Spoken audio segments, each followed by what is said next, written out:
একটুখানি নেকের তরে রোজ হাসরের মাঠেতে বাবা ঘুরবে ছেলের পিছে, ছেলে বাবার আগেতে।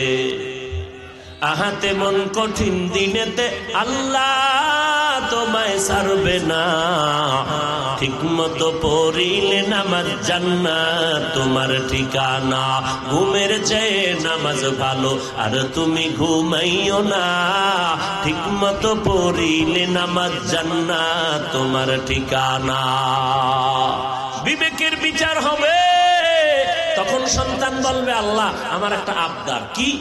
আমাকে যেই পরিমাণ শাস্তি দিবা আমার মা বাবা মুরব্বীদেরকেও তার ডবল শাস্তি দেওয়া লাগবে। সূরা আহজাব ৬৭ নম্বর আয়াত। রব্বানা আতিহিম যিফাইনি মিনাল আযাব ওয়ালআনহুম লা'নান কাবীরা।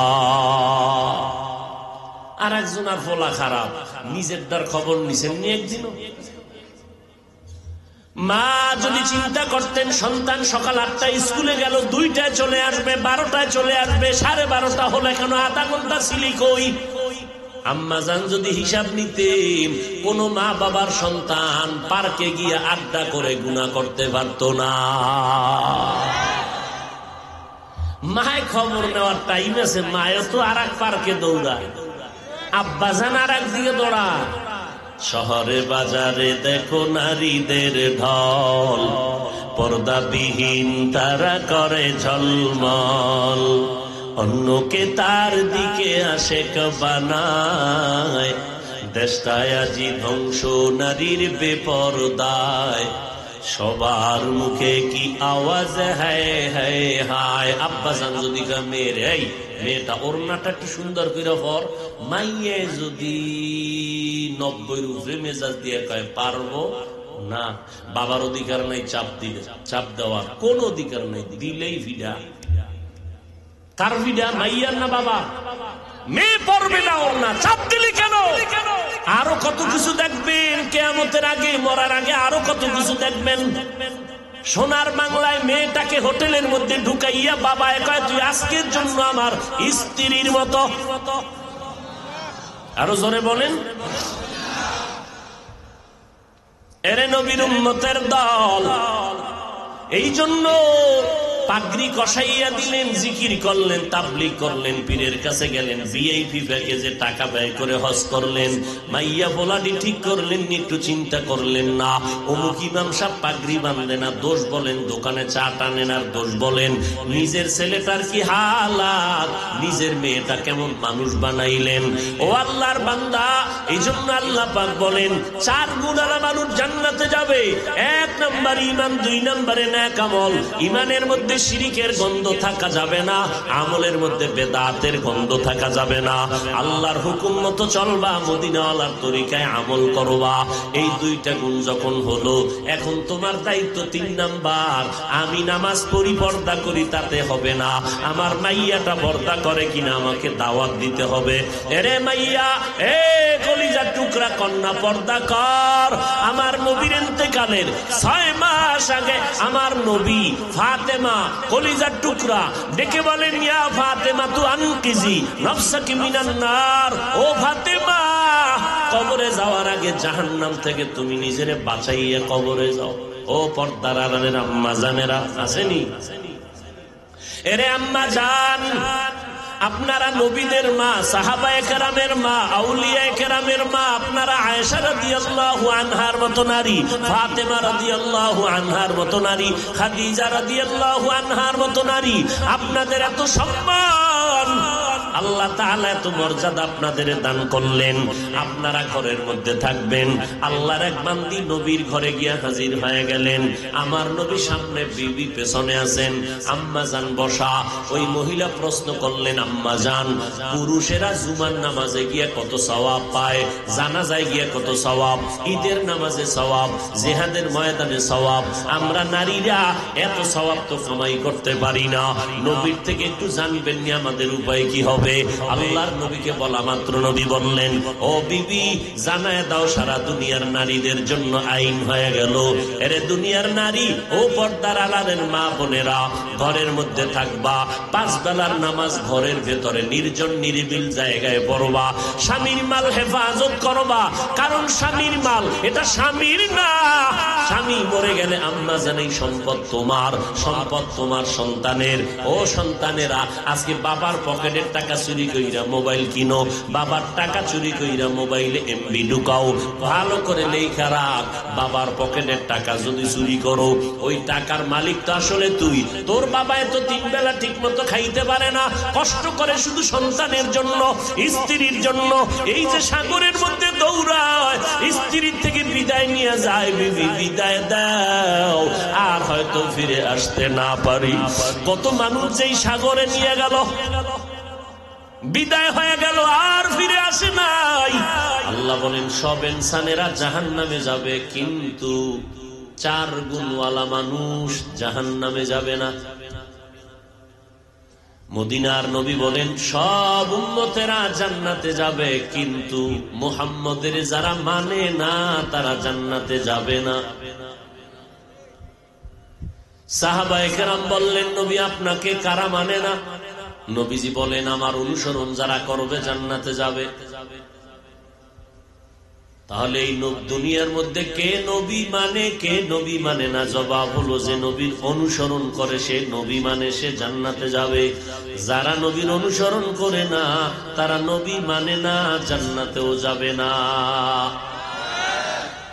তাহলে জান্নাতের টিকিট পাইয়া আবু বকর মৃত্যু পর্যন্ত কাঁদছেন কেন? জবাব দাও। ওমরে ফারুক দরজা আটকাইয়া ঈদের দিন কাঁদলেন কেন? ওসমান কবর দেখে কাঁদলেন কেন? হযরত আলী জীবন ভর কান্না করলেন কেন? কবরের আযাবের ভয়ে, হাসরের ময়দানের ভয়ে। আর আপনার আমল তো নাই, ওই টুকটাক যা করছেন ভাবসাবে সওয়াব কাটা। যদি কোনো আমল করিয়া থাকেন কবুল হওয়ার গ্যারান্টি নেই। 2-1টা কবুল যদি হইয়াও থাকে, ভাবের কারণে সওয়াব বাতিল। বাপ দেখাইছেন আপনার মতো নামাজি কেউ নাই, বেনামাজিরে সিসি করছে, এই ভাবের কারণে সওয়াব কাটা গেছে।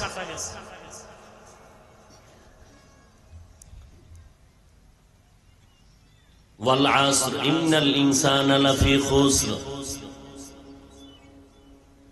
কি রাগ করলেন?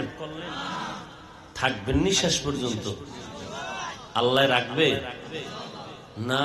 এতগুলো মানুষ আর এই মজমা দেখার পরে 3 দল শয়তানের চান্দি গরম হয়ে গেছে। এক শয়তান শরীরের মধ্যে মিস কল দিতেছে, নাম হলো নফস শয়তান। ইন্নান নাফসা লাআম্মারাতুম বিসসু ইল্লা মা রাহিমা রাব্বি ইন্না রাব্বি গফুরুর রহিম। আর এক শয়তান প্যান্ডেলের বাইরে দাঁড়ানো, নাম হলো জিন শয়তান।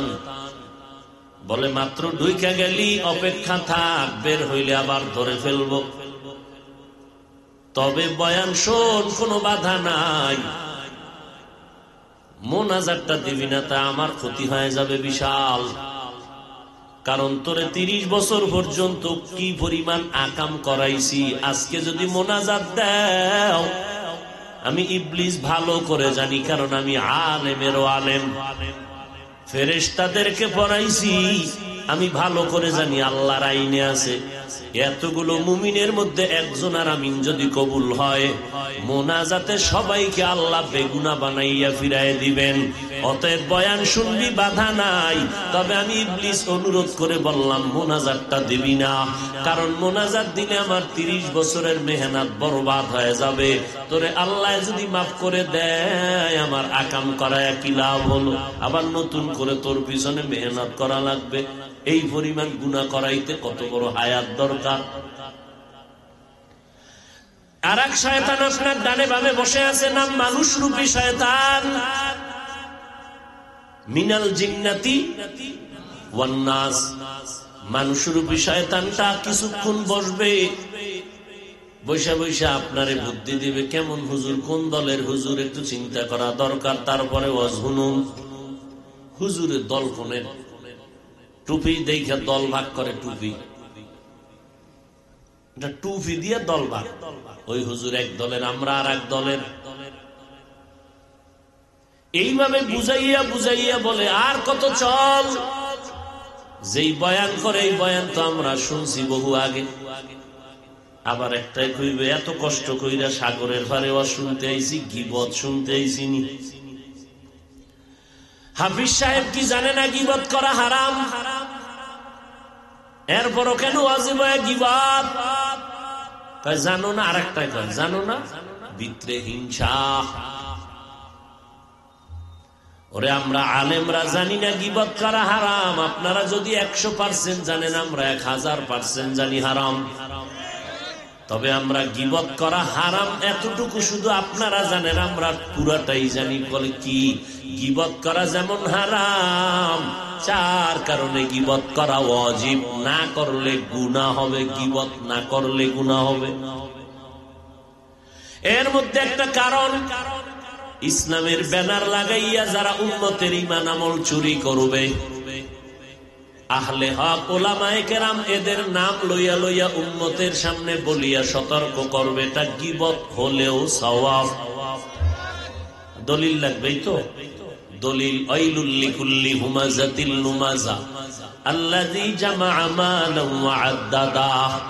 সূরাটার ব্যাখ্যা পড়ো। বলে কোরআন কিনার টাকা নাই তো মোবাইলে ডাউনলোড কর, বাংলা কোরআন লিখে সার্চ দাও, এরপরে দেখবা 30 পারা কোরআন নেমে আসবে। 114 সূরার মধ্যে সর্বশেষের দিকে সূরায়ে হুমাযার ব্যাখ্যা পড়ো, ওখানে লেখা আছে গীবত করা হারাম, গীবত করা হারাম, গীবত করা হারাম। 4 কারণে গীবত করা ওয়াজিব। আমার বাবারে পীর সাহেব, আমার ওলামায়ে কেরামরে 2-1 কথা বললে ধৈর্য ধারণের চেষ্টা করব, কিন্তু আল্লাহরে নিয়া, নবী নিয়া, কোরআন হাদিস নিয়া, ইসলাম নিয়া যদি কেউ প্রপাগান্ডা ছড়াও, 1 সেকেন্ড ধৈর্য ধরা হবে না। বিচার না হওয়া পর্যন্ত ময়দানে তোর বিরুদ্ধে আন্দোলন চলবে।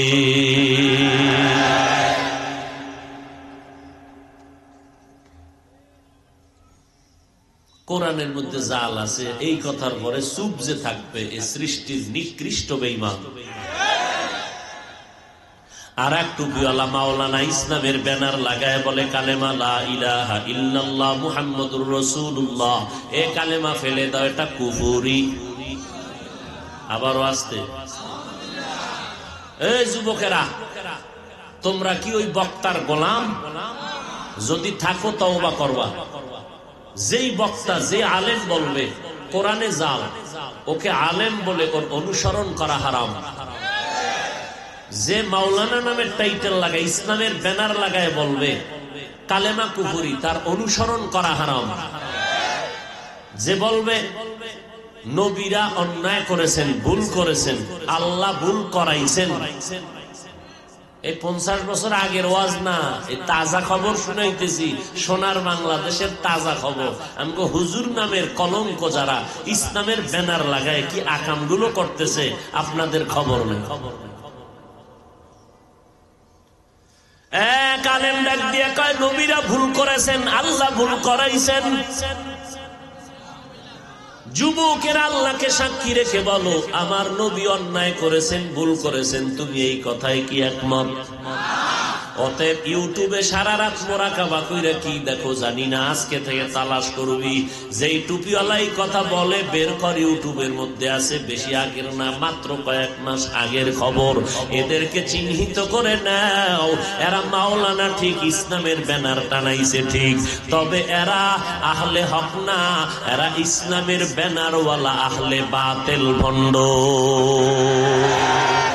মেরা এজাজু করদন বেহিসাব, খলকে রাদাদন জওয়াবে বাসওয়াব, হক না দারাত দুস্তে খলকা জাররা, লিস্তে ই খসলতে কে দিনদারেরা। তোমার আল্লাহ আমার আল্লাহ এক, তোমার নবী আমার নবী এক, তোমার কাবা আমার কাবা এক, তোমার ধর্ম আমার ধর্ম এক, তোমার কোরআন আমার কোরআন এক। তোমার আল্লাহ আমার আল্লাহ, তোমার নবী আমার নবী এক।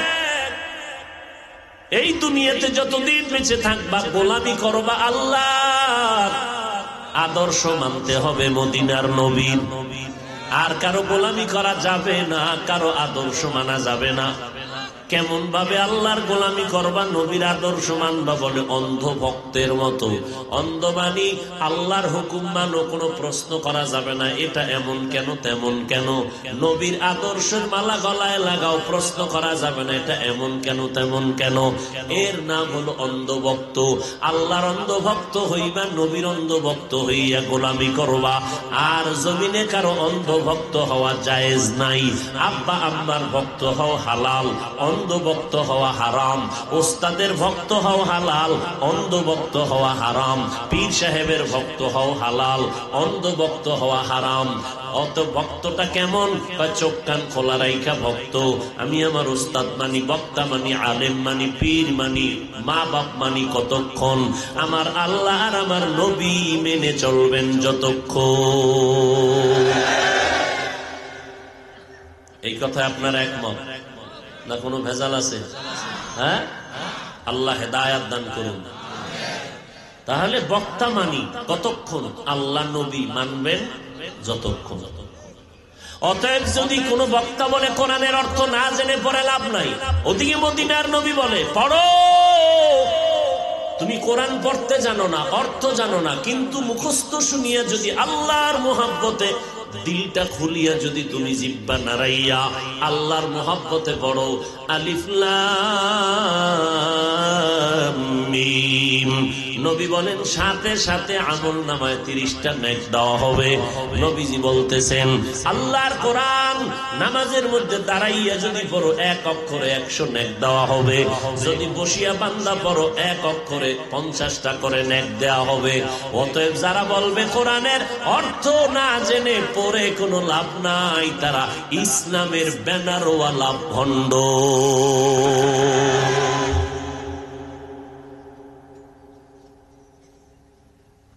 আর এক টুপিওয়ালা বলে কাজা নামাজ লাগবে না, বিতিরের নামাজ লাগবে না, এশার পরে বিতির টিতির লাগবে না, মাঝে মাঝে যদি বড় তো বইল, তবে পুরা না, 1 রাকাত শর্টে মারবা,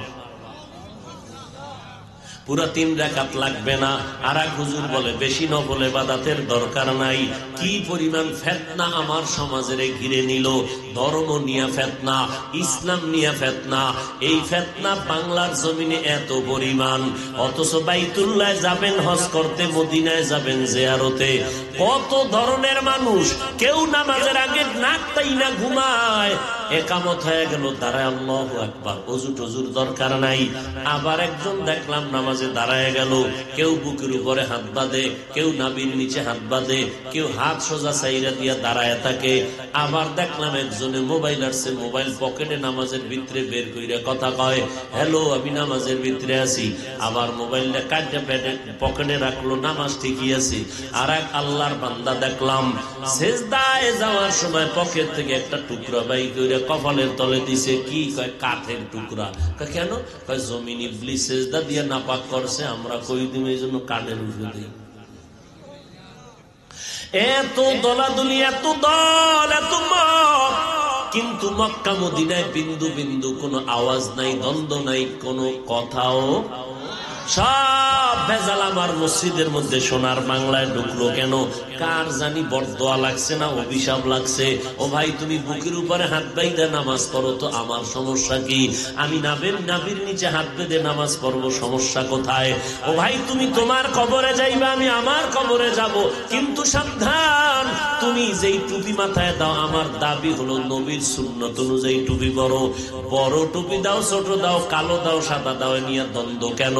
টুপি দিলেই তো বান্দা নবীর মহব্বতে সুন্নত আদায় টুপি দিবা। ওরে নবীর উম্মতের দল, কেউ যদি বলে 5 কল্লি টুপি সিরিয়া ফালায় দাও, এটা মুসলমানের টুপি না। এইভাবে এই সমস্ত কথা বলে যারা উম্মতের বিভ্রান্তের মধ্যে ফেলে দেয়, এই সব ঝামেলা আমার সোনার বাংলায় উম্মতেরা সরল, এই জন্য এই ভেজাল গুলো করতে সুযোগ পায়। আমরা আলেম গোদারে একটা হয় না, সব ওই সাধারণ মানুষের মধ্যে বিভ্রান্ত ছড়ায়, জানে আমগো কাছে আইলে ধরা খাইবে। আবার যারা আমগো অন্ধভক্ত, তাবলীগ করে, খাঁটি আল্লাহওয়ালার কাছে যায়, এগো কাছেও যায় না, জানে এগো মুরব্বী আছে, মুরব্বীরে দেখাইলে তখন আমি ধরা পড়ে যাব। কাদের কাছে যায়? যারা একদিকে কয় মা বাপ হইল বড় ফির, আবার ফির ধরবো কেন, নিরপেক্ষতার জীবন যাপন করে, কোনো দিকে যায় না। এরা সব লাইনের বই পুস্তক নিয়ে মাঝখানে মাথা হ্যাং হয়ে বয়ে যায়, কোনটায় যাব? এই হুজুরের কিতাব একরকম, ওই হুজুরের কিতাব একরকম, আমি যাবো কই? তুমি জাহান্নামে যাও, ওই রাস্তা তো খোলা। আল্লাহ হেদায়াত দান করুন। ওয়াল আসর, আসরের শপথ, ইন্নাল ইনসানা লাফি খুসর, নিশ্চয়ই সব মানুষগুলো জাহান্নামে যাবে, 4 গুণওয়ালা মানুষ জান্নাতে যাবে। ইল্লাল্লাযীনা আমানু ওয়া আমিলুস সালিহাত ওয়া তাওয়াসাউ বিল হক ওয়া তাওয়াসাউ বিস সবর। 4 গুণওয়ালা মানুষ জান্নাতে যাবে। 1 নাম্বার গুণের নাম হলো পরিশুদ্ধ ঈমান, 2 নাম্বার গুণের নাম হলো পরিশুদ্ধ নেক আমল, 3 নাম্বার গুণ হলো বান্দা তুমি ঈমান আমলের দাওয়াত দাও, 4 নাম্বার গুণ হলো যারা ঈমান আমলের বিরুদ্ধে যায় তাদের বাধা দাও। এই 4 গুণওয়ালারা জান্নাতি। এর মধ্যে প্রথম 2টা গুণ, 1 নম্বরে ঈমান, 2 নম্বরে নেক আমল। এই 2টা গুণের সম্পর্ক বান্দার সাথে আমার আল্লাহর সাথে। বাকি যে 2টা গুণ আছে, ঈমান আমলের দাওয়াত দাও, যারা মানবে না অন্যায় করবে বাধা দাও। এই 2টা গুণ শেষের 2টার সম্পর্ক বান্দার সাথে, বান্দার সাথে। আর প্রথম 2টার সম্পর্ক আল্লাহর সাথে, বান্দার সাথে। ওয়াল আসরে সূরা থেকে প্রাথমিকভাবে বুঝতে পারলাম, যদি কোনো বান্দা ঈমান আনে, নেক আমল করে, নামাজ পড়ে, রোজা রাখে, সূরা আসর বলে, এরপরও জান্নাত পাবে না, কারণ আরো 2টা দায়িত্ব তার বাকি আছে। ও বান্দা, তুমি ঈমান আমল আনছো, ঈমান আনছো, আমল করো, এরপরও জান্নাত পাইবা না, কারণ তোমার মধ্যে আরো 2টা দায়িত্ব আছে। ওয়া তাওয়াসাউ বিল হক, চতুর্থ দায়িত্ব ওয়া তাওয়াসাউ বিস সবর। 3 নাম্বার এই যে বাকি 2 দায়িত্ব, বান্দা তুমি ঈমান আনলা, আমল করলা, হবে না। এই ঈমান আমলের দাওয়াত দাও, অন্যকে দাওয়াত দাও, এটা হলো 3 নাম্বার। চতুর্থ দায়িত্ব, যারা মানে না, বিরোধিতা করে, তাদেরকে ফিরাও, বাধা দাও। এখন অন্যকে দাওয়াত দেওয়ার ব্যাখ্যা কি? বলে অন্যর মধ্যে 1 নাম্বার হলো আমার আহাল, 2 নাম্বার হলো আমার প্রতিবেশী, 3 নাম্বার উম্মত। 1 নম্বরে আমার আহাল, ইয়া আইয়ুহাল্লাযীনা আমানু কু আনফুসাকুম ওয়া আহলিকুম নারা ওয়াকুদুহান নাস ওয়াল হিজারা আলাইহা মালাইকাতুন গিলাযুন শিদাদুন লা ইয়াসুনাল্লাহা মা আমারাহুম ওয়া ইয়াফআলুনা মা ইউমারুন। ও মুমিনেরা, তোমরা আগে জাহান্নাম থেকে নিজে বাঁচো, আহালকে বাঁচাও। আহাল আপনার সন্তান, আপনার স্ত্রী, আপনার পরিবারের সদস্য, এদেরকে বাঁচানো লাগবে। কারণ ভালো করে জেনে রাখেন, দুনিয়ার সব মানুষ বাদ দেন, বাংলাদেশের সব মানুষ যদি আল্লাহ না করুন কথার কথা জাহান্নামে আটকায় যায়, আপনাদের কারো কাছে কোনো প্রশ্ন জিজ্ঞাসা করা হবে না বাংলাদেশের সব মানুষ কেন জাহান্নামে গেল। কিন্তু ভালো করে রেকর্ড করেন, কলবের ভেতরে ভালো করে মুখস্থ করেন। ও ইনানির মুসলমান, ও পর্দার আড়ালের আম্মা জানেরা, আব্বা জানেরা, ভালো করে শুনেন। আল্লাহ না করুন হাসরের কঠিন সময় আপনার সন্তান যদি বিপদে পড়ে যায়, স্ত্রী যদি বিপদের কাঠগড়ায় আটকায় যায়, বাবা হইয়া জবাব না দিয়ে কদম বাড়ানো যাবে না, স্বামী হইয়া জবাব না দিয়ে কদম বাড়ানো যাবে না। আল্লাহ কোরআনেও তা বলে দিলেন। সন্তানের ডাকবে, এই সন্তানের দিকে নামাজ পড়ছো বলে পড়ি নাই, রোজা রাখছো রাখি নাই, যাকাত দিছো দেই নাই, কেন দেশ নাই, কোরআন কেন পড়ো নাই, নামাজ কেন পড়ো নাই? সন্তান তখন আল্লাহর কাছে বলবে, রব্বানা ইন্না আতা'না সাদাতানা ওয়া কুবারানা ফাআদাল্লুনাস সাবিলা। ও আল্লাহ, আমার কোনো দোষ নাই। কত কার দোষ? আমার আব্বা, আমার আম্মা, আমার মুরব্বী, এরা আমাকে নামাজের দাওয়াত দেয় নাই, রোজার দাওয়াত দেয় নাই। নবীজি দাওয়াত দিতে বলছিল, এ সন্তানের বাবারা, সন্তানের বয়স যখন 7 বছর হবে তাড়াতাড়ি নামাজের মুসাল্লায় দাওয়াত দিয়ে দাঁড় করায় দাও। 10 বছর যখন হবে শাসন করার যদি প্রয়োজন হয় শাসন করিয়া হলেও নামাজের মুসাল্লায় দাঁড়াও। 7 বছরের সন্তানকে দাঁড় করাও, কারণ সন্তান যখন বড় হয়ে যাবে, ছোট থেকেই যদি কন্ট্রোল করতে না পারো বড় হলে কন্ট্রোল করা যাবে না। অতএব নবী তাবিজ দিয়ে দিলেন 7 বছর থেকে কন্ট্রোলের মধ্যে নিয়ে নাও। এরে নবীর উম্মতের দল, সন্তান বলবে আমার আব্বা কখনো বলেন একটা নামাজে চল, জুমার নামাজে চল। আমার বাবা ওয়াজ মাহফিলে গেছে, আমারে কোনোদিন বলে নাই ওয়াজ মাহফিলে চল। আমি সন্তান লেখাপড়া করতাম, জানতাম না সুদের টাকা কেমনে ব্যাংক থেকে উঠাইতে হয়, সুদের টাকায় কেমনে ব্যবসা করা লাগে। আমার আব্বাই অক্ষরে অক্ষরে আমারে বুঝাইয়া আমাকে সুদখোরের রাস্তায় পাঠায় দিল, হারাম খাওয়ার পদ্ধতি শিখায় দিল। ও দয়ার মালিক, আমার মা মাঝে মাঝে বলতেন, এ সন্তান একটা দুইটা রোজা রাখ। বাবায় টের পায় বলে, খবরদার সন্তানের রোজার জন্য ডাক দিও না, কারণ আমার এই সন্তান 25 বছরের ফুটন্ত গোলাপ, এখন যদি রোজা রাখে চেহারা নষ্ট হয়ে যাবে। আমার আব্বা জান ধমক দিয়ে আম্মাকে রোজা রাখা বন্ধ করায় দিল। আল্লাহ গো, আমার কোনো দোষ নাই। যদি বিচার হয় আমার মা বাবা মুরব্বীর বিচারটা করো। আমার বাবায় যদি দাওয়াত দিতেন তো আমি যাইতাম নামাজে। এবার আল্লাহ বলবে, আমি না তোরে বিবেক দিছিলাম, বিবেক দিয়া কেন সত্য মিথ্যা যাচাই করে চললি না? তুই যদি পারতি চেষ্টা করিয়া চলতি, তুই কেন চললি না?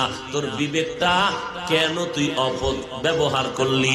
এবার সন্তান মাথা নত করে বলবে, হ্যাঁ ঠিকই, আমার বিবেক দিয়ে যদি একটু চিন্তা করতাম তাহলে পারতাম, আমার ভুল হয়ে গেছে, আমি বিবেকের সাথে গাদ্দারি করেছি।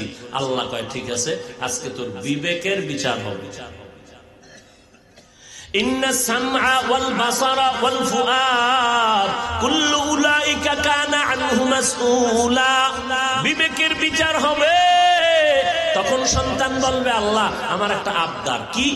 আমাকে যেই পরিমাণ শাস্তি দিবা আমার মা বাবা মুরব্বীদেরকেও তার ডবল শাস্তি দেওয়া লাগবে। সূরা আহজাব 67 নম্বর আয়াত। রব্বানা আতিহিম যিফাইনি মিনাল আযাব ওয়ালআনহুম লা'নান কাবীরা। আর একজনের ফলা খারাপ, নিজের দার খবর নিছেন নি একদিনও? মা যদি চিন্তা করতেন সন্তান সকাল 8টায় স্কুলে গেল, 2টায় চলে আসবে, 12টায় চলে আসবে, 12:30 হলো, এখনো আধা ঘন্টা ছিলি কই? আম্মা জান যদি হিসাব নিতেন, কোন মা বাবার সন্তান পার্কে গিয়ে আড্ডা করে গুনাহ করতে পারতো না। মায়ের খবর নেওয়ার টাইম আছে, মায়ও তো আর এক পার্কে দৌড়ায়, আব্বা জান আর একদিকে দৌড়ায়। শহরে বাজারে দেখো নারীদের ঢল, পর্দাবিহীন তারা করে ঝলমল, অন্যকে তার দিকে আশেক বানায়, দেশটায় আজি ধ্বংস নারীর বেপরদায়, সবার মুখে কি আওয়াজ হায় হায় হায়। আব্বা জান যদি মেয়ের, এই মেয়েটা ওড়নাটা একটু সুন্দর করে পর, মাইয়ে যদি 90-এর উপরে মেজাজ দিয়ে কয় পারবো না, বাবার অধিকার নাই চাপ দিলে, চাপ দেওয়ার কোন অধিকার নাই, দিলেই ভিডা। কার ভিডা? মাইয়ার না বাবা? মেয়ে পড়বে না ওড়না, চাপ দিলি কেন? এর নাম দুনিয়া। কোন দুনিয়া আছেন এবার টের পাইছেন? কঠিন খালাত, আরো কত কিছু দেখবেন কিয়ামতের আগে, মরার আগে আরো কত কিছু দেখবেন। সোনার বাংলায় মেয়েটাকে হোটেলের মধ্যে ঢুকাইয়া বাবায় কয়, তুই আজকের জন্য আমার স্ত্রীর মতো। আরো জোরে বলেন। এরে নবীর উম্মতের দল, এই জন্য পাগড়ি কষাইয়া দিলেন, জিকির করলেন, তাবলীগ করলেন, পীরের কাছে গেলেন, ভিআইপি প্যাকেজে টাকা ব্যয় করে হজ করলেন, মাইয়া বলানি ঠিক করলেন, একটু চিন্তা করলেন না অমুক ইমাম সাহেব পাগড়ি বাঁধে না, দোষ বলেন দোকানে চা টানেন, আর দোষ বলেন নিজের ছেলেটার কি হালাত, নিজের মেয়েটা কেমন মানুষ বানাইলেন। ও আল্লাহর বান্দা, এই জন্য আল্লাহ পাক বলেন 4 গুণালা মানুষ জান্নাতে যাবে। 1 নাম্বার ঈমান, 2 নম্বরে নেক আমল। ঈমানের মধ্যে শিরিকের গন্ধ থাকা যাবে না, আমলের মধ্যে বেদাতের গন্ধ থাকা যাবে না। আল্লাহর হুকুম মতো চলবা, মদিনাওয়ালার তরিকায় আমল করবা। এই 2টা গুণ যখন হলো, এখন তোমার দায়িত্ব 3 নাম্বার।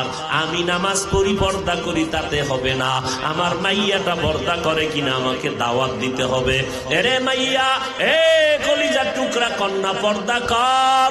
আমার নবীর ইন্তেকালের 6 মাস আগে আমার নবী ফাতেমা কলিজার টুকরা ডেকে বলেন, ইয়া ফাতেমা তু আনকিজি নফসাকি মিনান নার। ও ফাতেমা, কবরে যাওয়ার আগে জাহান্নাম থেকে তুমি নিজেরে বাঁচাইয়া কবরে যাও। ও পর্দার আড়ালের আম্মা জানেরা আসেনি? এরে আম্মা জান, আপনারা নবীদের মা, সাহাবায়ে কেরামের মা, আউলিয়ায়ে কেরামের মা, আপনারা আয়েশা রাদিয়াল্লাহু আনহার মতো নারী, ফাতেমা রাদিয়াল্লাহু আনহার মতো নারী, খাদিজা রাদিয়াল্লাহু আনহার মতো নারী। আপনাদের এত সম্মান, আল্লাহ তাআলা এত মর্যাদা আপনাদের দান করলেন। আপনারা ঘরের মধ্যে থাকবেন, আল্লাহর এক বান্দি নবীর ঘরে গিয়া হাজির হয়ে গেলেন। আমার নবী সামনে, বিবি পেছনে আছেন। আম্মা জান বসা। ওই মহিলা প্রশ্ন করলেন, আম্মা জান, পুরুষেরা জুমার নামাজে গিয়া কত সওয়াব পায়, জানাজায় গিয়া কত সওয়াব, ঈদের নামাজে সওয়াব, জিহাদের ময়দানে সওয়াব, আমরা নারীরা এত সওয়াব তো কামাই করতে পারি না। নবীর থেকে একটু জানবেন না, আমাদের উপায় কি হবে? আল্লাহর নবীকে বলা মাত্র নবী বললেন, ও বিবি, জানায় দাও সারা দুনিয়ার নারীদের জন্য আইন হয়ে গেল। এরে দুনিয়ার নারী, ও পর্দার আড়ালের মা বোনেরা, ঘরের মধ্যে থাকবা, 5 বেলার নামাজ ঘরের ভেতরে নির্জন নিরিবিল জায়গায় পড়বা, স্বামীর মাল হেফাজত করবা, কারণ স্বামীর মাল এটা স্বামীর না। স্বামী মরে গেলে আম্মা জানে সম্পদ তোমার, সম্পদ তোমার সন্তানের। ও সন্তানেরা, আজকে বাবার পকেটের টাকা চুরি কইরা মোবাইল কিনো, বাবার টাকা চুরি কইরা মোবাইলে এমবি ঢুকাও। ভালো করে লেখা রাখ, বাবার পকেটের টাকা যদি চুরি করো, ওই টাকার মালিক তো আসলে তুই। তোর বাবা এত 3 বেলা ঠিক মতো খাইতে পারে না, কষ্ট করে শুধু সন্তানের জন্য, স্ত্রীর জন্য।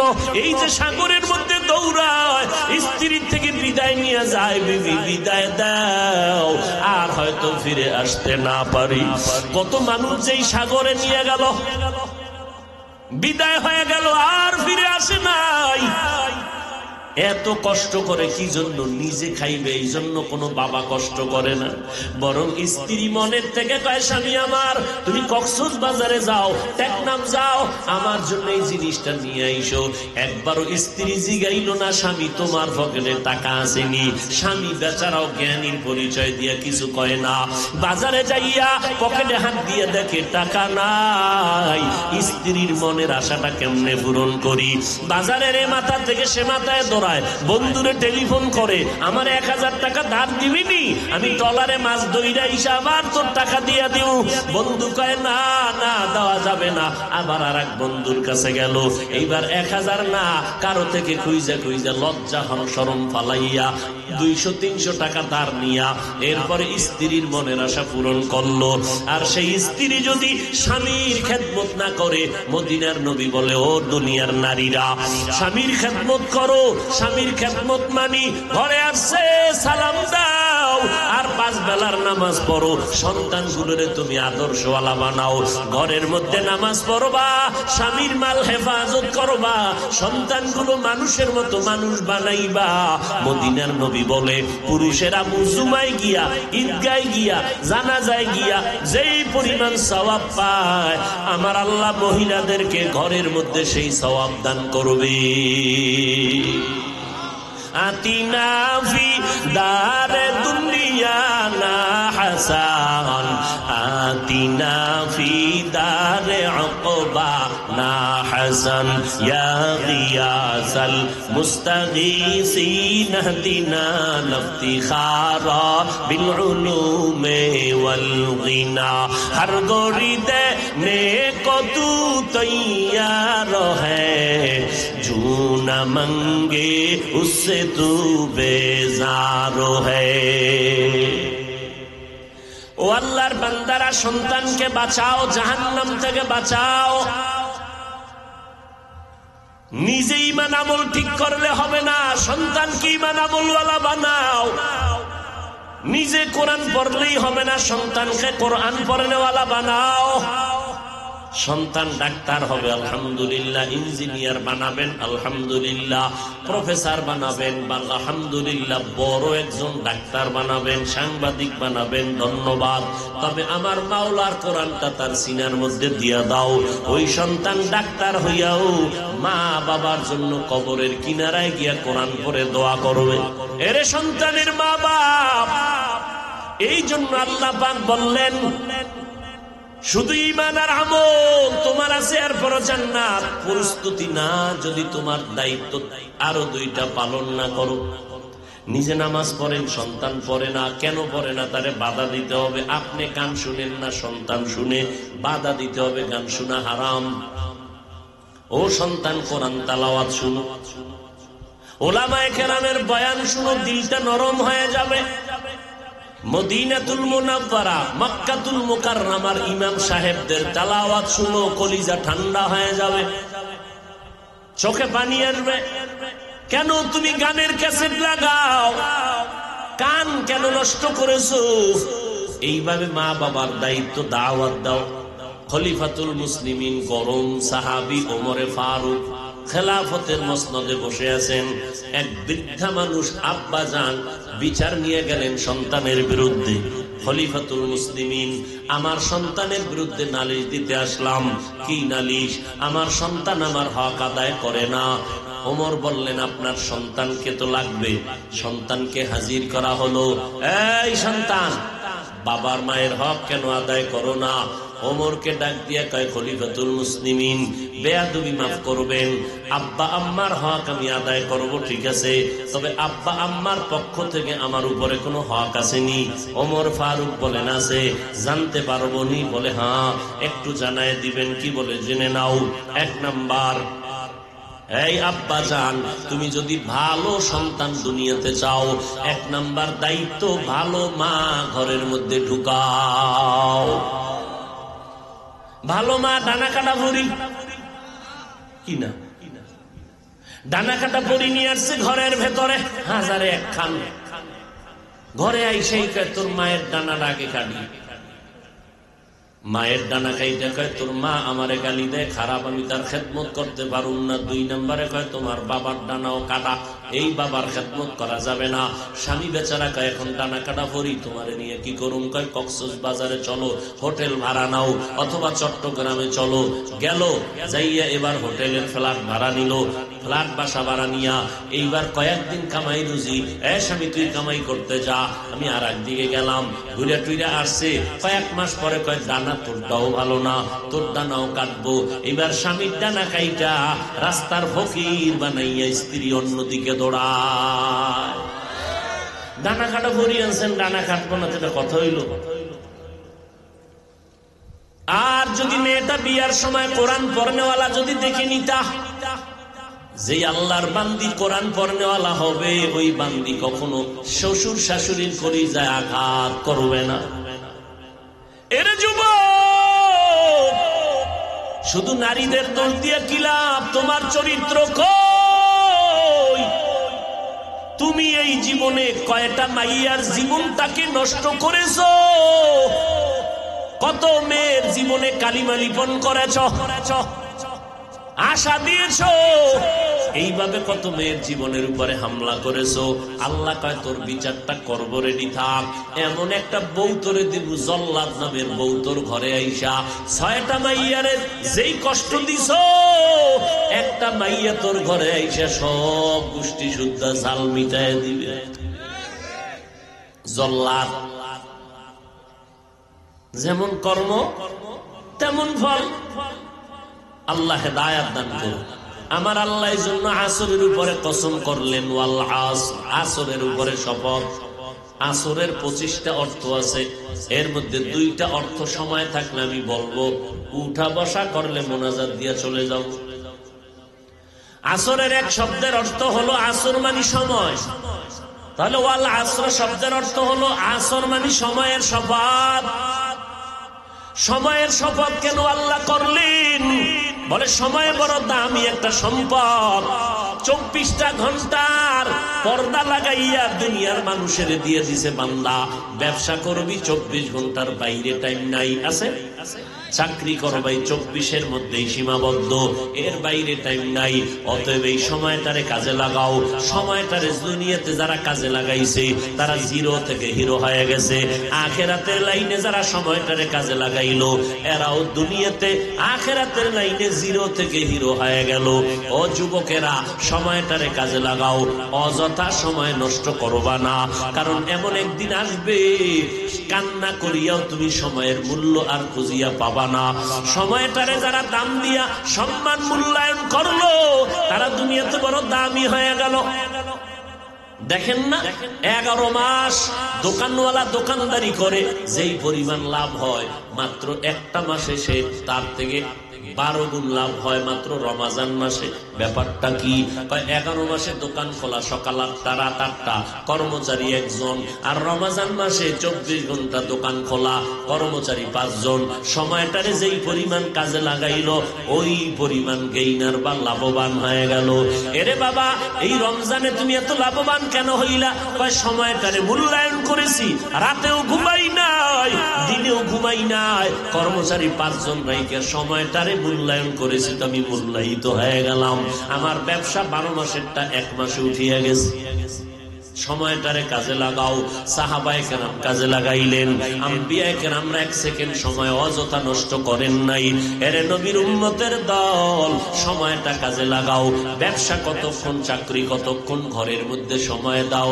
আজকে মানুষ কোনো রুটিন নাই, লেখাপড়ার, ব্যবসা, চাকরি, সুযোগ পাইলে রুটিন একটা, মোবাইল, সুযোগ পাইলেই মোবাইল, বিছানায় গিয়া মোবাইল, সব জায়গায় শুধু মোবাইল নিয়ে রুটিন কাটায় দিল সময়।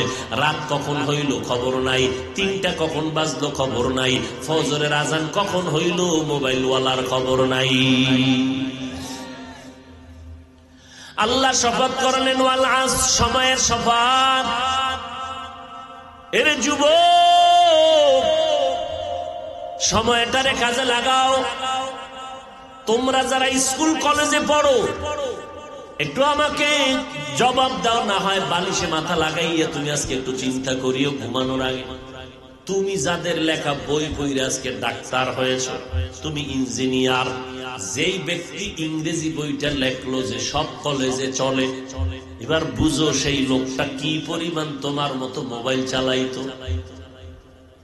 যেই লোকটার লেখা অঙ্ক বই পড়া তুমি অঙ্কের মাস্টার হয়েছ,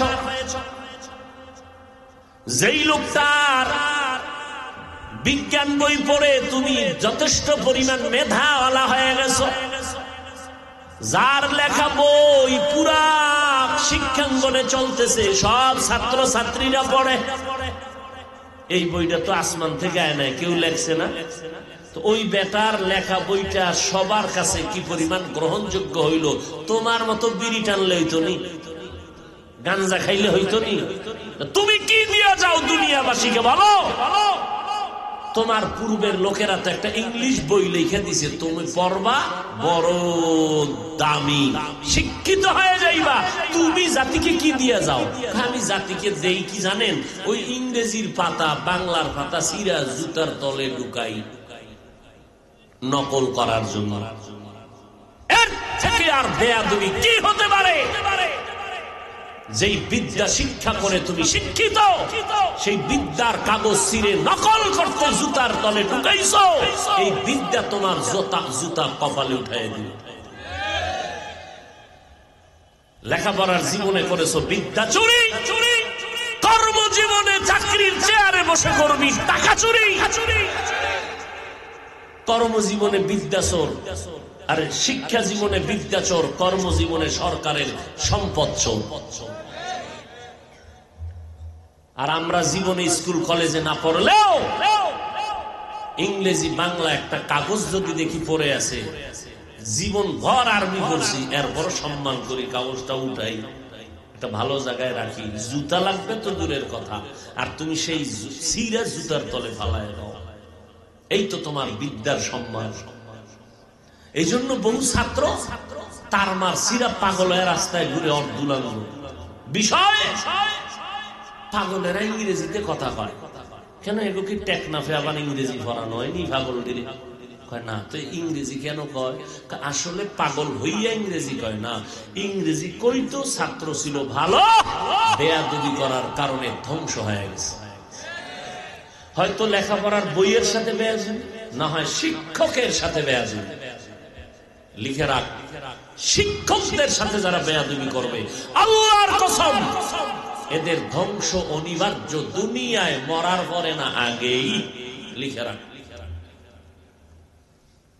সে মাদ্রাসায় হোক আর স্কুল কলেজে হোক। হযরত আলী রাদিয়াল্লাহু তাআলা আনহু বলেন, মান আল্লামানি হারফান ইনশাআ বাআ ওয়া ইনশাআ আতাকা। আমাকে একটা অক্ষর যে শিক্ষা দিয়েছেন, ওই লোকটা আমার মাথার মুকুট, চাইলে আমাকে বিক্রিও করে দিতে পারে বা গোলাম বানাইয়াও রাখতে পারে। এলমেরা এজাজু করতান বেহিসাব, খলকেরা দাদান জওয়াবে বাসওয়াব, হামনা দারাত দোস্তে খলকা জারেরা, লিস্তে ই খসলতে কে দিনদারেরা। সময়টারে বান্দা কাজে লাগাও, দুনিয়ার নাইনে কাজে লাগাও। একটা সেকেন্ডের বড় দাম। ও বাবা, তুমি এখনো বলো তোমার লাইনের ছাত্র স্কুল কলেজে পড়ে, দেখো তোমার ক্লাসের মধ্যে সময়টারে মূল্যায়ন করার মতো যুবক যুবতী স্কুল কলেজে অভাব নাই। তুমি পার্কে আড্ডা দাও, কত যুবক ওই আড্ডা পছন্দ করে না, লেখাপড়া নিয়ে থাকে। রাস্তায় যদি ঘুরতে যায়, হাতের মধ্যে একটা বই থাকে, না হয় মোবাইলটা খুলে বই পড়ে, প্রশ্নের আউট গুলো পড়তে থাকে, এইভাবে সময় কাটায়, হাতে কলম আছে লিখতে থাকে, অযথা আড্ডা দেয় না। এইরকম বহু মেয়েরাও আছে স্কুলে পড়ে, আবার এই পড়ালেখার মাঝে দিয়া যখন কানে আজানের আওয়াজ আসে, দৌড়াইয়া নামাজের মুসাল্লায় দাঁড়ায়। ও যুবক, আমি বলি না তোমরা আমাদের মতো হুজুর হইয়া যাও, আমগো মাদ্রাসায় চলে আসো, স্কুল কলেজের দরজায় তালা লাগাও। একবারও বলি না রে বাবা, বরং আমি বলবো, কেউ যদি তোমাদের বলে আসবা না, খবরদার জীবনে মাদ্রাসার বারান্দায় যাইবা না। অনুরোধ, স্কুল কলেজে পড়বা, কারণ আমার মাদ্রাসায় পড়ে আলেম মাওলানা মুফতি হওয়ার জন্য ছাত্রের অভাব নাই। এখন তোমার আইসা আমার মাওলানার লাইনে দরকার নাই, তোমার এসে ইংরেজি লাইন বাদ দিয়া মাওলানা হওয়ার জন্য, মুফতি হওয়ার জন্য মাদ্রাসায় আমাদের কোনো প্রয়োজন নাই। বরং তুমি ওই লাইনে থাকো, ওই লাইনে লেখাপড়া করো। কারণ আমার দেশে আলেম ওলামা যথেষ্ট, আলহামদুলিল্লাহ, ছাত্র ভরপুর, মাদ্রাসার অভাব নাই, ছাত্রেরও অভাব নাই। রাতে দিনে ছাত্র জায়গা নাই, বিল্ডিং ঘর ভরপুর হয়ে আছে। এত কষ্ট করে ছাত্ররা, এত ছাত্র, কিন্তু আমার দেশে বড় অভাব। আদর্শবান ডাক্তার নাই, আদর্শবান ইঞ্জিনিয়ারের অভাব, আদর্শবান ডিসি এসপির বড় অভাব। আজকে আমার প্রত্যেকটা থানা জেলার যদি SP DC OC chairman member MP মন্ত্রী 5 বেলার নামাজি হইতেন, আমাদের কোরআনের দাওয়াত দিতে কোনো টেনশন করা লাগতো না। ডাক্তার আছে তবে আদর্শ ভালো না, ইঞ্জিনিয়ার আছে ব্যবহার ভালো না, কথা বললেই কলিজায় ব্যথা লাগে। অতএব মা বাবাকে বলবো, সন্তানটাকে ডাক্তার বানাও, তবে বেয়াদব বানাইও না। সন্তানটাকে ইঞ্জিনিয়ার বানাও, তবে বেয়াদব বানাইও না রে আম্মা জান। বারবার মাকে কেন বলি জানেননি? বিশ্ববরেণ্য দার্শনিক, ওলিয়ে কামেল, ইলমের পাহাড় ইমাম গজালি রহমাতুল্লাহ আলাইহি বলেছেন, এরে দুনিয়ার নারী, প্রত্যেকটা সন্তানের জন্য মা হলো প্রাথমিক শিক্ষিকা। সন্তান বাবার তুলনায় মায়ের কাছে সময় দেয় বেশি, মাকে অনুসরণ করে বেশি। এই জন্য মায়ের বাবার তুলনায় মায়ের আদর্শ ঠিক রেখে চলতে হবে বেশি। কারণ মা যেই আদর্শওয়ালা হবে সন্তান এগুলো দেখে শিখবে। এজন্য মা আদর্শওয়ালা হবে। সারা দুনিয়ায় তোমার একটা সন্তান আদর্শ শিখিয়ে গোটা দুনিয়াটারে আলোকিত করবে। এরে আম্মা জান, এই জন্য সময়ের বরকত, দুনিয়ার লাইনে সময়টারে কাজে লাগাও, আল্লাহ তোমাকে সম্মানিত করে দিবেন। আখিরাতের লাইনে সময় কাজে লাগাও তো আল্লাহ আখিরাতের লাইনে বড় দাম বাড়ায় দিবেন। লেখাপড়া করনেওয়ালা কেমনে যে বুঝাবো রে বাবা। আজকে গোটা দুনিয়ার মানুষের জীবনকে বিপন্ন করার জন্য বিধর্মীরা ঘুমায় না, তুমি আমি ঘুমাই খাই, ওরা খায় কম ঘুমায় কম। ওরা অল টাইম চিন্তা করে মুসলমানের ইমান আমলের ক্ষতি কেমনে করা যায়। মোবাইল একটা দিয়ে দিছে, তুমি দেখো গান। হুজুরে তো আর গান দেখবে না, তো হুজুরের ক্ষতিটা কেমনে করি। এইবার ইউসুফ আর জোলাইখা, এক এলাকার বেশ্যা সুন্দরীরে জোলাইখা বানা, আর এক এলাকার পুরুষের ইউসুফ বানাইয়া নাটক সাজা। এবার নাটক বানাইলো পর্ব আকারে, ইউসুফ জুলাইখার নাটক। এখানে কোনো ঢোল নাই, বাদ্য নাই, কোনো যন্ত্র নাই, কোনো গানের আওয়াজ নাই। এবার হুজুর সাহেব এইটা ভাইয়া কয়টা দেখলে তো আর তেমন ক্ষতি নাই। এবার এমন মগ্ন হয়ে গেছে দেখতে দেখতে পর্ব 1, 2, 3 দেখতে দেখতে দিকটা জামাত শেষ। আর তাড়াহুড়া কইরা যদি জামাতে যায়, নাটকের ধ্যান আর খেয়াল কি দেখলাম। বেঈমানেরা কয় অপকৌশলে তোমার হুজুরদের ইবাদতের 12টা বাজায় দিলাম। অথচ আমার নবী বলেন, বান্দা তুমি আল্লাহর ইবাদত এমন ভাবে করবা যেন তুমি আল্লাহকে দেখে দেখে ইবাদত করো। হযরত আলী কত বড় সাহাবী, নবীর চাচাতো ভাই, জামাতা। 10 বছরে হযরত আলী যখন 10 বছর বয়স, আমার নবীর হাতে কালেমার দাওয়াত কবুল করে ফেললেন মাত্র 10 বছর। আর আপনার 30 বছর হয়ে গেছে, বিয়ে করছে, মাইয়া ফলা হয়েছে, মুরব্বী হাজী সাহেব, পোলাটা নামাজ পড়ে না, কেন সময়ও নেই, ছোট পোলা। আফসোস, একটুখানি নেকের তরে রোজ হাসরের মাঠেতে বাবা ঘুরবে ছেলের পিছে, ছেলে বাবার আগেতে। আহাতে মন কঠিন দিনেতে আল্লাহ তোমায় ছাড়বে না। ঠিক মতো পড়িলে নামাজ জান্নাত তোমার ঠিকানা। ঘুমের চেয়ে নামাজ ভালো আর তুমি ঘুমাইও না। ঠিক মতো পড়িলে নামাজ জান্নাত তোমার ঠিকানা। সময়টারে কাজে লাগাও রে বাবা, দুনিয়ার লাইনে কাজে লাগাও, দুনিয়াতে দামি, আখিরাতের লাইনে কাজে লাগাও। ও বান্দা, 5 বেলার নামাজ পড়ো। আমার আল্লাহ বলেন নাই সারা রাত আমার ইবাদত করো, যায় নামাজে তাসবিহ টানো, সারাদিন রোজা রাখো, জিহাদ করো। আল্লাহ বলেন নাই। আল্লাহ তাআলা বলেন 24টা ঘন্টার ভেতরে 22টা ঘন্টা সময় তুমি তোমার ব্যবসায় লাগাও, চাকরিতে লাগাও, লেখাপড়ায় ব্যয় করো। থাকলো কয় ঘন্টা বাকি? মাত্র 2 ঘন্টা। এই 2 ঘন্টা তুমি আল্লাহর মোহাব্বতে তোমার কল্যাণে দাও। তাও একত্রে পারবা না, তোমার হাতে 2 ঘন্টা একসাথে দেওয়ার টাইম নাই। আল্লাহ কত দয়া করলেন, কয় ঠিক আছে 2 ঘন্টা একসাথে লাগবে না, 22 ঘন্টা তো তোরে দিয়ে দিলাম, যা এটা তোর কাজে ব্যয় করবি। সংসার, ব্যবসা, চাকরি, লেখাপড়া, মাত্র 2 ঘন্টা এই সময়টা দিবি আল্লাহর জন্য, তোর কল্যাণে। একত্রে পারবি না, লাগবে না, আমি ইহসান করে দিলাম। ওই 2 ঘন্টা সময় মাত্র 20 মিনিট। ফজরের 4 রাকাত নামাজ মাত্র 20 মিনিট। 4 রাকাত নামাজ পড়ে ঘুমা না হয় দোকানে যাও। আবার জোহরের সময় 10 রাকাতে 20 মিনিট, আবার দোকানে যাও। তোমার সংসার, লেখাপড়া, চাকরি করিয়া, ব্যবসা করিয়া আবার আসরের 4 রাকাতে 20 মিনিট, আবার তুমি তোমার কাজে যাও। মাগরিবের 5 রাকাতে আবার 20 মিনিট। আবার তুমি তোমার কাজে যাও, আবার আইসা এশার 9 রাকাত নামাজে 20 মিনিট দিয়া ঘরে যাও, সন্তানের সময় দাও, বিবির সময় দাও, এরপরে আরামে ঘুমাও। কারণ দিনে যদি 12 ঘন্টা ঘুমাও রে বাঙালি, রাতের 1 ঘন্টার বরকত হবে না। কারণ আমার আল্লাহ রাত বানাইছে তোমার পোশাক, ওয়াজআলনাল লাইলা লিবাসা ওয়াজআলনান নাহারা মাআশা। রাতের ঘুম হলো সারা দুনিয়ার মানুষের শরীরের জন্য মহা ঔষধ। আমি বান্দা ঘুমাইতে পারি না রাতের বেলা, আমি ওয়াজ মাহফিল করি বা নেক আমলের মধ্যেই কাটাই, গুনাহ করি না। কিন্তু তুমি সারা রাত মোবাইল চালাইয়া ঘুমটারে নষ্ট করলা, গুনাহ কইরা কইরা রাতের ঘুমটারে নষ্ট করলা। চেহারা নষ্ট, শরীর নষ্ট, হার্ট দুর্বল, ব্রেন দুর্বল, চোখের পাওয়ার নাই, কানের পাওয়ার নাই। এই মোবাইলের কারণে কানে শুনে না, চোখে বেশি দেখে না, মাথা ব্যথা তুলনামূলক আগের থেকে বেড়ে গেছে। মোবাইলের স্ক্রিনে তাকাইতে তাকাইতে মাথা ব্যথা বেড়ে গেছে, হাড় দুর্বল হয়ে গেছে।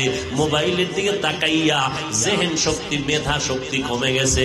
এই মোবাইলের দিকে তাকাইতে তাকাইতে বান্দা গুনাহ করতে করতে জীবন শেষ, যৌবন শেষ, লেখাপড়া পর্যন্ত শেষ, চরিত্র পর্যন্ত ধ্বংস হয়ে গেল। এরে আল্লাহর বান্দা, 5 বেলার নামাজ পড়লা, মাত্র 20 মিনিট 20 মিনিট করে রাতের বেলা ঘুমায় যাও। নবী বলেন আবার ওইটা সকালবেলা 4 রাকাত নামাজ পড়ো 20 মিনিট। আল্লাহ পাক রব্বুল আলামিন ফেরেশতারে কয়, আমার বান্দা 2 ঘন্টা সময় 20 মিনিট 20 মিনিট করে দিল আমার মহব্বতে, লেখ এই বান্দা 2 ঘন্টা দেওয়ার বিনিময় আমি 24টা ঘন্টা নেকের পাল্লায় উঠাবো। রাতের বেলা যে ঘুমাইলো, এবার 2টা ফজর পড়লো, আমি আল্লাহ ওই ঘুমের সময়টাও নেকের পাল্লায় ওজন দিব। ব্যবসা করতে গিয়ে যে সময় কাটাইলো, এটাও আমি নেকের পাল্লায় লিখিয়া রাখবো। ফেরেশতা, হাসরের ময়দানে আমি ওজন দিয়া জান্নাতে দিব। এরে আল্লাহর বান্দারা, স্ত্রীর পেছনে, সন্তানের পেছনে টাকা পয়সা, জামা কাপড় যা দিতেছো, একটা টাকাও বিফলে যাবে না। আল্লাহ কয় ফেরেশতারা লেখ, আমি আল্লাহ এগুলো সৎকার সমান সওয়াব লিখে রাখ, কিয়ামতের ময়দানের বিনিময়ে এদের জান্নাত দিয়ে দিব। কত সুযোগ আল্লাহ দিছে, এরপরও আল্লাহ কয় তোর চলার চিন্তা দেখ তো কি পরিমাণ আমি কমাই দিছি, তোর চলার জন্য রাস্তা লাগবে, আমি ব্যবস্থা করে দিলাম। এরে বান্দা, তোমার আলোর দরকার, আমি সূর্য দিয়ে আলো দিলাম, চন্দ্র দিয়ে আলো দিলাম, ফ্রি দিয়ে দিলাম, ফ্রি, কোনো বিল নাই। জমিন ব্যবহার করো, কোনো ট্যাক্স নাই।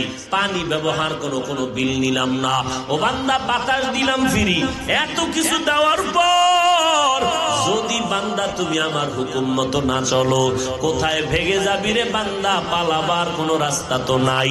যতই মাথা নাড়া দাও, বাহাদুরি করো, নমরুদের থেকে বড় বাহাদুর হতে পারবা না, সাদ্দাত কারুনের থেকে বড় বাহাদুর হতে পারবা না। আমি আল্লাহ ওদেরকে এক এক করে ধ্বংস করে দিলাম। অতএব সময় থাকতে মূল্যায়ন করো, আল্লাহর কাছে তওবা করো, পেছনের জীবনের গুনাহ থেকে তওবা করো। না হয় এর যুবক, আজকে আমিও যদি তোমার মতো প্যান্ট শার্ট টাই লাগাইয়া দাড়ি কাটিয়া রাস্তায় মাস্তান হয়ে ঘুরতাম, কেউ বাধা দিত না। টুপি মাথায় দিলে মাথা গরম, শরীর গরম, জামার কারণে, দাড়ির কারণে যৌবনের ভাব চলে যায়। এরপরও কেন টুপি ফালাই না, নামাজ ছাড়ি না রে বাবা? এর একমাত্র কারণ আল্লাহর কোরআন সত্য, নবীর কথা সত্য, কোনো মিথ্যা নাই। এই দুনিয়াতে নবীর সুন্নতের আমলের কারণে, আল্লাহর বিধান মানার কারণে সম্মান তো মোটেও কমে নাই। ইহুদি খ্রিস্টান সহ সারা দুনিয়ার বিধর্মীরা, ওলামায়ে কেরাম কোরআনওয়ালার দুশমন, আবার ইসলামের ব্যানারওয়ালারা তাদের সাথে তাল মিলাইয়া স্লোগান দেয়। তাবলিগে গিয়া লাভ নাই, কওমি মাদ্রাসায় পড়ে লাভ নাই, আল্লাহওয়ালা পীর মাশায়েখের কাছে গিয়া লাভ নাই।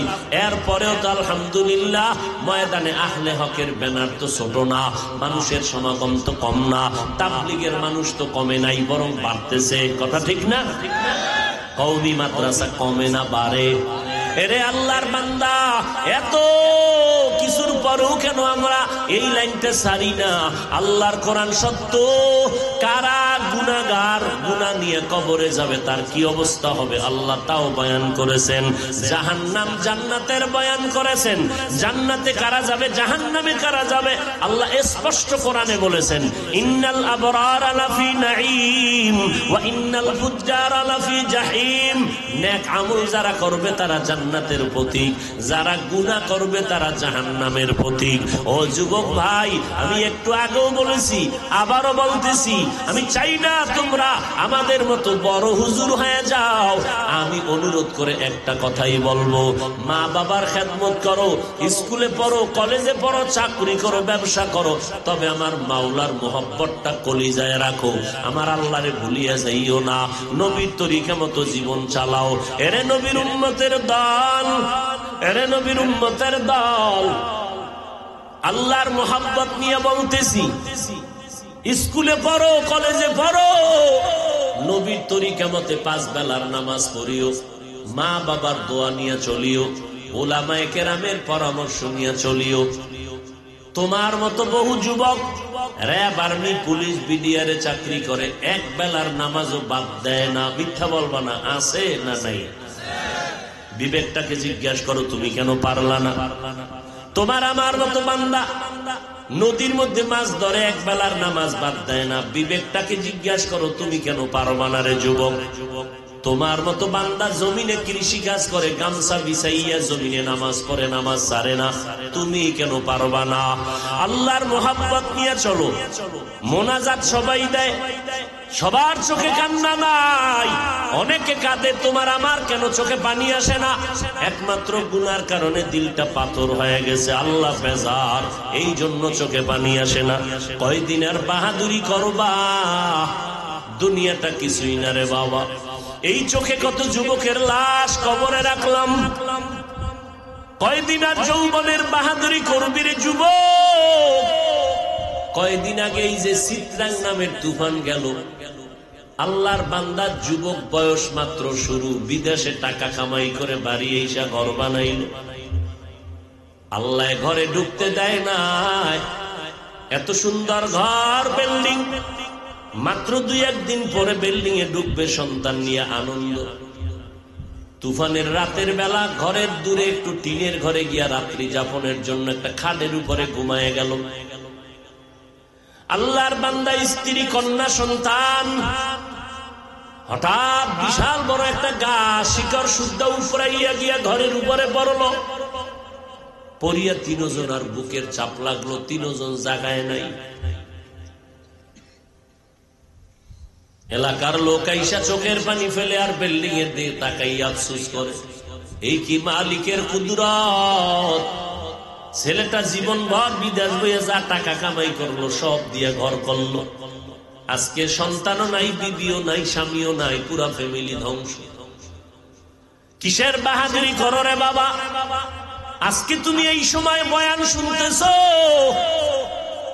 জানা নাই আগামীকাল এই টাইমে হতে পারো তুমি হসপিটালের রোগী। কিসের বাহাদুরি করো? রাতের বেলা ঘুমায় যাইবা, সকাল বেলা হতে পারে কোন মসজিদের মাইকে আওয়াজ হবে, গতকাল বান্দা ওয়াজ শুনছে, সকাল বেলা মরা কবরের বাসিন্দা হয়ে গেছে। এ আল্লাহর বান্দারা, কিসের দুনিয়ার ধান্দায় পড়েছো? আমরা নবীর তরিকা মানিয়া কই, আমগো তো সম্মান কমে নাই। বাদ দাও আমাদের হুজুরদের কথা, তোমাদের লাইনে কত বান্দা নামাজি, অভাব নাই। তুমি কেন পারবা না? আল্লাহর কাছে তৌফিক চাও। আল্লাহ বুঝি তোমার উপরে বেজার গুনার কারণে। মা বাবার দোয়া নিয়ে চলবা, পিছনের গুনার থেকে খাঁটি অন্তরে তওবা করো। মনে মনে আল্লাহকে বলতে থাকো, আল্লাহ এই ময়দানে আমার মতো গুনাহগার কেউ নাই। গুনার কারণে আমার হাত না পাক, চোখ না পাক, জিহ্বা না পাক, অন্তর না পাক। এই গুনাহ নিয়ে কবরে গেলে আমার উপায় নাই। ও আল্লাহ, আমি গুনাহ নিয়ে কবরে যেতে চাই না। আমি পেছনের গুনাহ থেকে শয়তানের ধোঁকায় পড়ে গুনাহ করেছি, তওবার নিয়ত করলাম। মরিয়া গেলে যাব, হায়াতের মালিক আল্লাহ, ইজ্জতের মালিক আল্লাহ, রিজিকের মালিক আল্লাহ।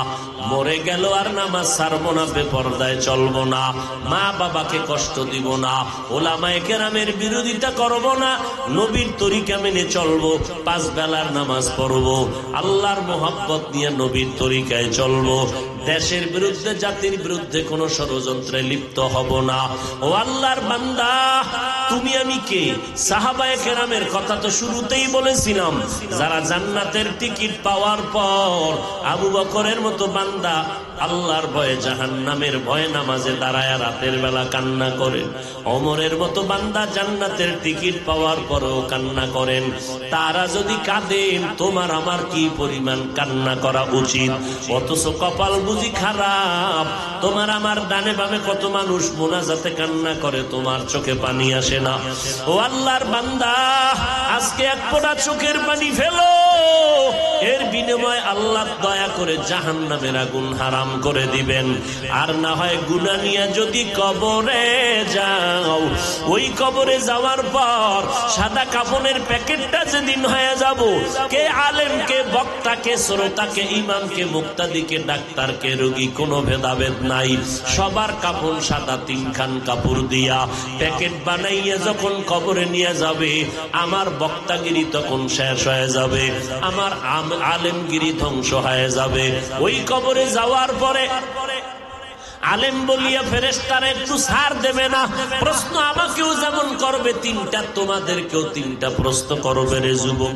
হিন্দুদেরকেও যেই প্রশ্ন, মুসলমানেরও একই প্রশ্ন, রবের পরিচয় দাও, ধর্মের পরিচয় দাও, রাহমাতুল লিল আলামিনের পরিচয় দাও।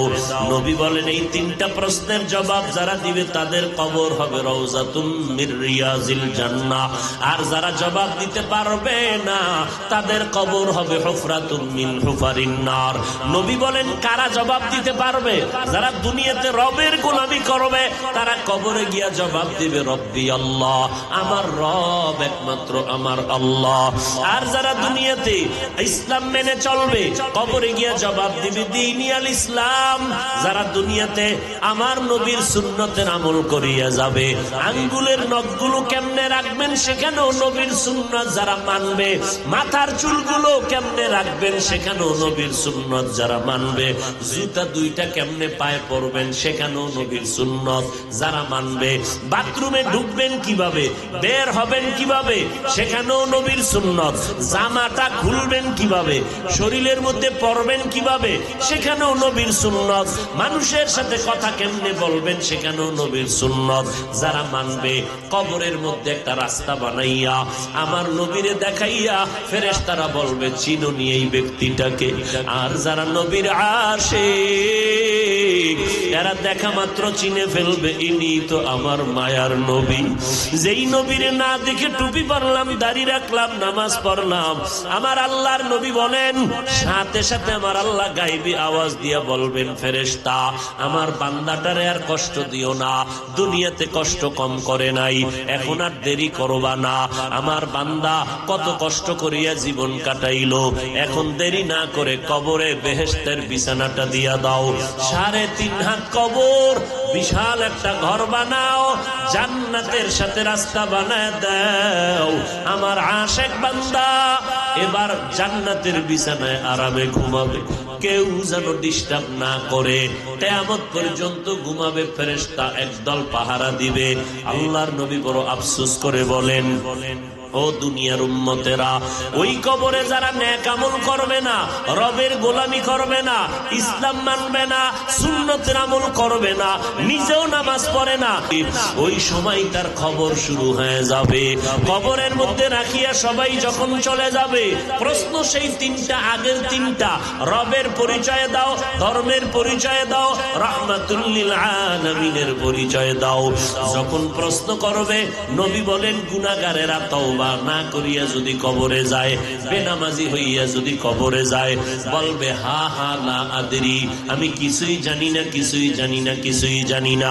আমার নবী বলেন সাথে সাথে আমার আল্লাহ রাগান্বিত আওয়াজ দিয়া কুদরতি ভাবে বলবে, এরে কবরের ফেরেশতা, এই নাফরমানকে আর জিজ্ঞাসার সুযোগ দিও না, আমি দুনিয়াতে কম সময় দেই নাই, আমার দেওয়া পানি, বাতাস, সূর্যের আলো, চাঁদের আলো, জমিনের ফসল, গাছের ফল খাইলো, এত বড় নিমক হারাম, একবারও আলহামদুলিল্লাহ বলে নাই, নবীর তরিকা মানে নাই। এই উলামায়ে কেরামরা পায়ে ধরে ধরে নামাজের পথে ডাকতো, একবেলার নামাজও পড়ে নাই। এখন আর সময় নাই, জাহান্নামের বিছানাটা কবরের মধ্যে বিছায় দাও, জাহান্নামের সাথে রাস্তা খুলে দাও। একটা না দুইটা না, 70 থেকে 99টা সাপ আমার আল্লাহ গাইবী আওয়াজ দিয়া রাগান্বিত হইয়া সর্বশেষ কবরের মাটিকে ডেকে বলবে, রে কবরের মাটি, এই গুনাহগারকে দুই পার্শ্ব থেকে জোরে জোরে চাপ দাও। এত জোরে চাপ দিবে পাজরের হাড় চুরমার হয়ে যাবে। ও আল্লাহর বান্দারা, একটা মশার কামড় সইতে পারি না, ওই কবরে গুনাহ নিয়ে গেলে কেমনে মাটির চাপ সহ্য করবা? আল্লাহর কোরআনকে মিথ্যা মনে করিও না, নবীর কথাকে মিথ্যা মনে করিও না, বরং আল্লাহর কাছে তওবা করো রে বাবা। লক্ষ লক্ষ নবীরা মিথ্যাবাদী হতে পারেন না, লক্ষ লক্ষ সাহাবায়ে কেরাম মিথ্যা বলতে পারেন না, কোটি কোটি উলামায়ে আহলে হকরা মিথ্যা বলতে পারেন না।